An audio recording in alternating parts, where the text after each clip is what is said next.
मी साहेब प्राध्यापक विष्णू अडसरे, मानसशास्त्र विभाग प्रमुख, अण्णासाहेब कॉलेज मंचर पुणे।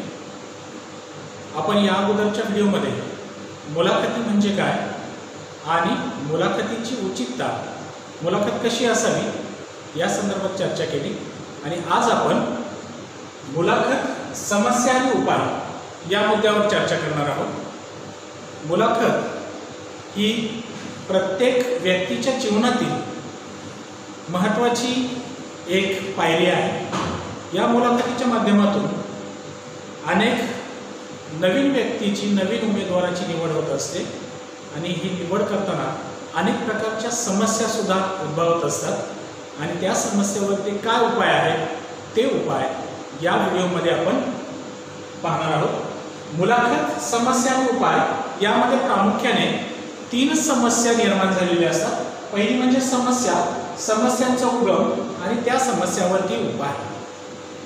असं म्हटलं जातं, समस्या ही शोधाची जननी आहे आणि या शोधाच्या जननीमधूनच अनेक उपाय आपल्याला मिळत असतात आणि त्या उपायाच्या माध्यमातून आपण मुलाखतीची उचितता कशी वाढवता येईल या संदर्भात चर्चा करणार आहेत। मुलाखतीमध्ये आपण जर बघितलं तर अनेक प्रकारच्या समस्या निर्माण होतात। मग वेगवेगळ्या समस्या कशा दूर करायच्या त्या या मुलाखतीच्या उपायामधून आपल्याला दिसून येतात। त्यामध्ये पहिली समस्या जर आपण बघितली, समस्येच्या माध्यमातून जर आपण विचार केला तर मुलाखत घेताना पहिली समस्या निर्माण होते ती म्हणजे सुसंगत नसलेली आणि अपुरी असलेली माहिती जर एखाद्या व्यक्तीकडे असेल तर समस्या निर्माण होते। जर सुसंगत माहिती नसेल किंवा अपुरी माहिती जर निर्माण झाली असेल, प्राप्त झाली असेल तर कोणती समस्याचा उगम होतो हे आपल्याला जाणून घ्यायचे। तो म्हणजे अनियोजित त्याचा आराखडा निर्माण होतो किंवा मुलाखतीचा आराखडा ज्यावेळेस उपयोगात आणला जातो त्यावेळेस तो अनियोजित असतो किंवा अरचित असतो आणि त्यामुळे मुलाखतीमध्ये समस्या निर्माण होते।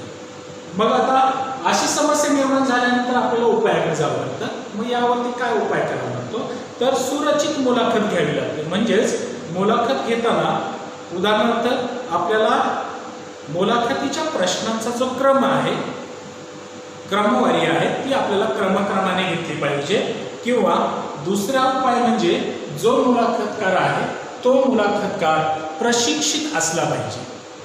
अनेक वेळा आपल्याला असं दिसून येतं की प्रशिक्षित मुलाखतकार नसतो, त्याला त्या विषयातलं ज्ञान नसतं। असा मुलाखतकार किंवा मुलाखत घेणारा ज्यावेळेस एखाद्या उमेदवाराची मुलाखत घेतो त्यावेळेस अनेक विषयासंदर्भात प्रश्न निर्माण होतात आणि म्हणूनच उपाय म्हणून आपल्याला प्रशिक्षित मुलाखतकार निवडणं खूप गरजेचं आहे आणि पद्धतशीर आराखडा मुलाखतीचा तयार करता आला पाहिजे किंवा आपल्याला सुरक्षित मुलाखत घेतली गेली पाहिजे। दुसरं उदाहरण जर आपण बघितलं किंवा दुसरी समस्या जर आपण विचारात घेतली त्यामध्ये असमर्पक गुणांचे पदनिश्चयन ज्यावेळेस केलं जातं त्यावेळेस समस्या निर्माण होते। म्हणजेच पदनिश्चयन करताना श्रेणीकर्त्याने ते आपल्याला समर्पक पदनिश्चयन केले पाहिजे। जर असमर्पक पदनिश्चयन झालं किंवा रेटिंग झालं तर समस्या निर्माण होण्याची दाट शक्यता आहे मुलाखतीमध्ये। तर आपल्याला समस्येचा उगम कसा होऊ शकतो, जर समस्या निर्माण झाली किंवा योग्य पद्धतीने पदनिश्चयन केलं गेलं नाही तर समस्या उद्भवते। म्हणजेच मुलाखतकार लवकर आणि केवळ नकारात्मक माहिती गृहीत धरतात आणि त्याद्वारे उमेदवाराच्या समस्या निर्माण होतात किंवा उमेदवाराविषयीची जी माहिती आहे त्या माहितीमध्ये आपल्याला समस्या निर्माण झालेली असते। म्हणजेच नकारात्मक माहिती मुलाखतकार घेतो आणि मग समस्यांचा उगम होतो। मग असं झाल्यानंतर आपल्याला त्यावरती समस्यांचा जो उगम निर्माण झाला आहे तो दूर करण्यासाठी आपल्याला उपाययोजना करावी लागते। म्हणूनच आपल्याला मुलाखतकाराकडून चिकित्सक निर्णयाची अपेक्षा करणं गरजेचं आहे। म्हणजेच मुलाखत देणाऱ्या व्यक्तीने जी मुलाखत दिली ती चिकित्सकपणे पाहणं हे या ठिकाणी महत्त्वाचं आहे किंवा चिकित्सक पद्धतीनं त्याचं मूल्यमापन करणं गरजेचं आहे। तिसऱ्या समस्येकडे आपण जाणार आहोत ती म्हणजे मुलाखतकारामध्ये एकवाक्यतेचा अभाव असतो किंवा मुलाखत घेताना सुसंगतपणा आपल्याला दिसून येत नाही. त्यामुळे अशा प्रकारच्या समस्या निर्माण होतात. मग समस्याचं उगम निर्माण होण्याचं कारण काय किंवा समस्या कशा प्रकारे उगम पावते, तर त्यामध्ये मुलाखतीतील निरीक्षणातून गुण न दिसणे. ज्यावेळेस एखादा मुलाखतकार हा तज्ज्ञ नसतो किंवा त्या विषयाचा जाणकार नसतो, त्यावेळेस आपल्याला निरीक्षणातून अनेक समस्या निर्माण झालेल्या दिसून येतात.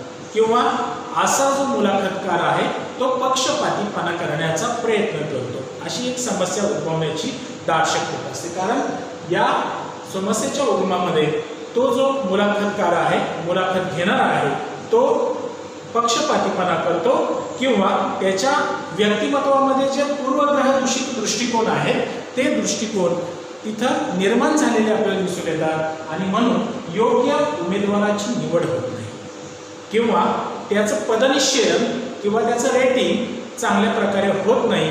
त्यामुळे अशा प्रकारची समस्या मुलाखतीमध्ये निर्माण होते आणि म्हणून या समस्येवरचा तिसरा जो उपाय आहे तो उपाय आपण शोधला पाहिजे. त्यासाठी आपल्याला सुरचित किंवा क्रमवारी पद्धतीचे प्रश्न आपण पदनिश्चयनाच्या माध्यमातून निवडले पाहिजे आणि त्या प्रश्नामधून आपल्याला योग्य पद्धतीने तुलना करता आली पाहिजे. प्रश्नांची तुलना आपल्याला जी माहिती उमेदवाराकडून घ्यायची आहे त्याच संदर्भातले प्रश्न निवडून त्या उमेदवाराला प्रश्न विचारले पाहिजे किंवा आपण त्यामधला पक्षपातीपणा कमी केला पाहिजे. आपल्या व्यक्तिमत्वातले जे पूर्वग्रह दृष्टिकोन आहेत ते दृष्टिकोन आपण बाजूला ठेवून उमेदवाराची निवड केली तर आपल्याला योग्य कामासाठी योग्य उमेदवार निवडता येईल. आणि चौथी जी समस्या आपल्याला अभ्यासायची आहे ती म्हणजे पदनिश्चय परस्पर विरोधी परिणाम आपल्याला यामध्ये दिसून येतो किंवा परस्पर विरोधी पदनिश्चय झालेलं दिसून येतं. मग यामध्ये समस्येचा उगम कसा होतो, कुणामुळे होतो, तर इतरांच्या बरोबरीने मुलाखत दिल्यामुळे परस्पर विरोधी आपल्याला परिणाम दिसून येतो. थोडक्यात ज्यावेळेस एखादा मुलाखतकार मुलाखत घेतो त्यावेळेस एकाच क्रमाने प्रश्न विचारले जातात. म्हणजेच मुलाखतीच्या प्रश्नांचा क्रम पहिल्या उमेदवाराला जे प्रश्न विचारलेच तेच प्रश्न दुसऱ्याला, पाचव्याला, दहाव्याला किंवा इतर व्यक्तींना विचारले जातात आणि त्यामुळे परस्पर विरोधी परिणाम आपल्याला यामध्ये दिसून येतो. हा समस्येचा उगम होतो. म्हणजे एकमेकांना जे प्रश्न विचारले तेच प्रश्न दुसऱ्या व्यक्तीने योग्य पद्धतीने दिलेत की नाही, हाच फक्त पूर्वग्रह दूषित दृष्टिकोन मनामध्ये ठेवला जातो आणि त्यामुळे योग्य उमेदवाराची निवड केली जात नाही. तर यावर उपाय म्हणून आपल्याला काय करावं लागेल, तर प्रश्नांचा क्रम बदलावा लागेल किंवा परस्पर विरोधी जे प्रश्न आहेत किंवा एकाच क्रमाने येणारे मुलाखतीमध्ये प्रश्न आहेत ते प्रश्न आपण टाळले पाहिजे किंवा मुलाखतकाराने योग्य प्रमाणात तुलना करण्यासाठी जे प्रश्न आहेत ते प्रश्न निवडून किंवा जे प्रश्नांचा क्रम बदलून त्या व्यक्तीला प्रश्न विचारले पाहिजे, तरच आपल्याला मुलाखतीची समस्या सुटू शकेल. अशा पद्धतीने आपण 4 प्रकारच्या समस्या मुलाखत घेताना कशा निर्माण होतात, त्या समस्यांचा उगम कुठं होतो आणि शेवटी त्या समस्येवरती काय उपाययोजना केली पाहिजे या संदर्भात चर्चा केली. आणि यानंतरच्या दुसऱ्या मुद्द्यामध्ये सुसंगत माहितीची उणीव या संदर्भात मुलाखतीच्या संदर्भात आपण चर्चा करणार आहोत. यामध्ये सुसंगत माहितीची उणीव कशी निर्माण होते, सुसंगत माहिती जर आपल्याकडे नसेल तर कोणत्या समस्या निर्माण होतात याविषयी आपण चर्चा करणार आहे. म्हणजे जर एखादा मुलाखतकार किंवा मुलाखत घेणारा जर निष्काळजीपणाने मुलाखत घेत असेल किंवा सहज आणि भरकटलेल्या पद्धतीने मुलाखत घेत असेल तर अनेक समस्या निर्माण होऊ शकतात किंवा मुलाखतीची उचितता आपल्याला यामध्ये दिसून येणार नाही किंवा सुसंगत माहितीची उणीव आपल्यामध्ये निर्माण होऊ शकते. मुलाखत ही जर अरचित असेल किंवा एखादी व्यक्ती प्रशिक्षित नसेल तर ती व्यक्ती कोणतेही प्रश्न मुलाखत येणारा जो व्यक्ती आहे त्याला विचारत राहील आणि त्यामध्ये सुसंगतपणा येणार नाही आणि त्यामुळे सुसंगत माहितीची उणीव निर्माण होऊ शकते. किंवा कधी कधी मुलाखतीची सुरुवात संदिग्ध प्रश्नातून निर्माण होते. एखादा मुलाखतकार असा विचारतो की मला तुमच्या संदर्भातली माहिती द्या किंवा मला तुमच्याबद्दलची माहिती द्या. तर माहिती देताना काय करेल, एखादा मुलाखत देणारा व्यक्ती आहे किंवा उमेदवार आहे की त्याच्याकडे असणारे चांगले गुणच तो सांगू शकेल, वाईट गुणांबद्दल त्याच्यामध्ये असणारी न्यूनताबद्दल तो चर्चा करणार नाही. त्यामुळे अनेक प्रकारची सुसंगत माहितीची उणीव यामध्ये निर्माण होते. जर मला जी माहिती पाहिजे ती माहिती जर मुलाखतकाराने त्याच्याकडून मागितली किंवा अशा स्वरूपाच्या प्रश्नातून अर्जदाराकडून माहिती मिळवली तर आपल्याला योग्य कामासाठी योग्य व्यक्ती निवडते. जर मुलाखतकारांनी असा प्रश्न विचारला की मला तुमच्याबद्दलची माहिती द्या, तर यातून काय होईल, फक्त उमेदवाराची चांगली माहिती आपल्यापर्यंत येईल. परंतु अनेक प्रश्नातून किंवा प्रश्नांची रचित मालिका जर आपण केली आणि आपल्याला योग्य माहिती पाहिजे तीच माहिती जर उमेदवाराला विचारली तर अशा माहितीच्या माध्यमातून आपल्याला योग्य उमेदवाराची निवड करता येते. किंवा अशी माहिती जी आहे ती कार्यसंबंधीची माहिती आहे, ती कार्यसंबंधीची माहिती आपल्याला मिळू शकेल. सुरक्षित मुलाखतीद्वारे आपल्याला अशी एक ही समस्या दूर करता येते. सुरक्षित मुलाखतीचे अनेक मार्ग आपल्याला दिसून येतात की त्या मार्गांच्या माध्यमातून सुसंगतीची उणीव किंवा सुसंगत माहितीची उणीव आपल्याला कमी करता येते. मग आता ते मार्ग आपण पाहणारे 4 मार्ग किंवा 5 मार्ग अनेक शास्त्रज्ञांनी आपल्याला सांगितलेले दिसून येतात. कार्यविश्लेषणातून जर मिळालेली जी माहिती आहे, व्यक्तीचं कार्यविश्लेषण केल्यानंतर त्याला प्रश्न विचारल्यानंतर जर आपण प्रश्नांची यादी केली तर सुसंगत माहितीची उणीव आपल्याला कमी करता येते. उमेदवारांनी जी माहिती आपल्याला दिली ती माहिती आपल्याला सुसंगत प्रश्नांच्या माध्यमातून रचित माध्यमातून आपल्याला ती यादी तयार करता येते आणि त्या यादीच्या माध्यमातून आपल्याला अशा उणीवा दूर करता येते. दुसरा जर आपण मार्ग बघितला तर कार्यसंबंधित काही महत्त्वाची माहिती मिळवण्यासाठी आवश्यक प्रश्न आपण त्या यादीमध्ये समाविष्ट केले पाहिजे. ज्यावेळेस उमेदवार मुलाखत द्यायला येतो त्यावेळेस आपल्याला ज्या कार्यासंबंधीची माहिती मिळवायची त्या कार्यासंबंधीच्या माहितीमध्ये आपल्याला एक यादी तयार करावी लागेल. आपल्याला मोजक्या प्रश्नांची एक यादी तयार केल्यानंतर आपल्याला त्या उमेदवाराला प्रश्न विचारता येतात किंवा सर्व अर्जदारांना त्याच क्रमाने प्रश्न विचारले गेले पाहिजे.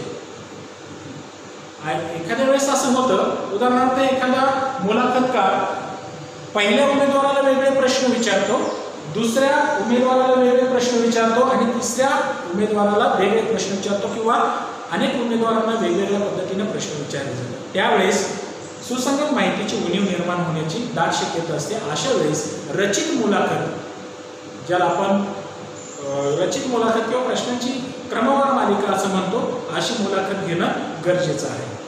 यानंतर तिसरा मुद्दा जो आपण पाहणार आहे, चौथा, अर्जदाराच्या प्रक्रियेचे रेकॉर्ड त्याने तयार केलं पाहिजे की आणि त्या रेकॉर्डमधून पदनिश्चयन त्याने व्यवस्थितपणे केलं पाहिजे. म्हणजे सुरुवातीपासून शेवटपर्यंत त्याच्या माहितीचं जे काही विश्लेषण आहे ते विश्लेषण अतिशय सुसंगतपणे केलं पाहिजे, पदनिश्चयन चांगल्या पद्धतीने केलं पाहिजे, तरच सुसंगत माहितीची उणीव आपल्याला कमी झालेली दिसून येईल. कधी कधी मुलाखतकार अर्जदाराची मुलाखत घेण्याच्या अगोदर त्याचा एक ब्रीफ प्रस्ताव किंवा ब्रीफ सारांश त्याला प्राप्त झालेला असतो किंवा त्याची माहिती त्याला मिळालेली असते मुलाखतकारांना आणि मग पूर्वग्रहदूषित दृष्टिकोन निर्माण होण्याची दाट शक्यता असते की त्याचा तो सारांश पाहतो किंवा अर्ज सारांश रूपात त्याचं अध्ययन करतो आणि त्या अध्ययनाचा परिणाम त्याच्या पुढील मुलाखतीवर झालेला आपल्याला दिसून येतो.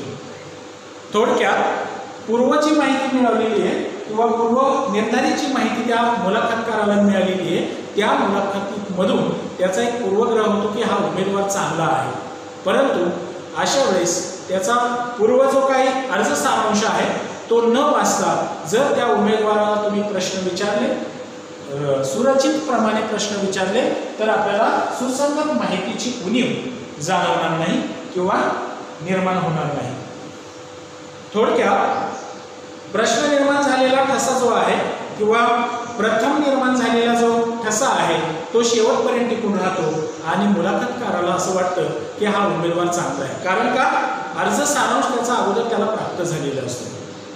उदाहरणार्थ अर्जदाराने मुलाखतीच्या अगोदर धनात्मक मत बनवलं असेल तर त्याचा पुढील मुलाखतीवरती परिणाम झालेला आपल्याला दिसून येतो. उदाहरणार्थ एखादा मुलाखतकार असेल आणि त्याने अर्ज सारांश त्याला प्राप्त झालेला असेल तर तो त्याचा अर्ज सारांश वाचल्यानंतर त्याच्या असं लक्षात येतं की याचा बायोडाटा चांगला आहे किंवा अर्ज सारांश चांगला आहे, म्हणून ही व्यक्ती भविष्यामध्ये चांगली असू शकते आणि म्हणूनच यामधून योग्य कामासाठी योग्य उमेदवार आपल्याला निवडता येतात। अशा पद्धतीने आज आपण मुलाखत समस्या आणि उपाय, त्यानंतर सुरक्षित मुलाखतीचे अनेक मार्ग किंवा मुलाखत सुसंगत माहितीची उणीव या संदर्भात चर्चा केली।